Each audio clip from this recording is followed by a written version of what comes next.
లగ్గం case వేయించుకుంటాం, case వేయించుకుంటాం, కొట్లాడతాం. 2 లక్షల ఉద్యోగాలు, 2 లక్షల ఉద్యోగాలు సాధిస్తాం. రేవంత్ రెడ్డి తొడగొట్టి చెప్తున్నా, నువ్వే కాదు తొడగొట్టేది మగపిల్లలే కాదు ఆడపిల్లలు కూడా తొడగొట్టి సవాల్ చెప్తాం. రేవంత్ రెడ్డి గారు మిమ్మల్ని ఇడిచిపెట్టే ప్రసక్తి లేదు. పాలమూరు బిడ్డ అన్నావు కదా, నీ విద్యాశాఖ మంత్రి నువ్వు పెట్టుకున్నావు కాబట్టి నేను ఇట్లా అడుగుతున్నాం. వేరేదైతే నేను అడగకపోదు. నువ్వు సీఎంగా ప్రధానమంత్రిగా నాకు సంబంధం లేదు. ఒక నిమిషం, నువ్వు సీఎంగా ప్రధానమంత్రిగా నాకు సంబంధం లేదు. కానీ విద్యాశాఖ మంత్రి తీసుకొని తప్పు చేసినావు నువ్వు.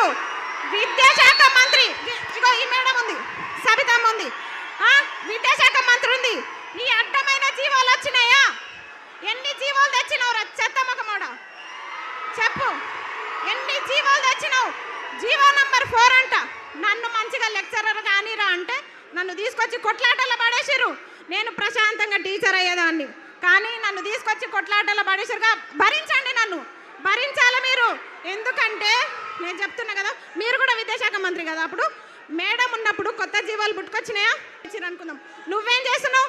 జీవాలు తేవడంలో పోటీ పడుతున్నావా? ఆగండి ఒక నిమిషం. పోటీ పడుతున్నావా?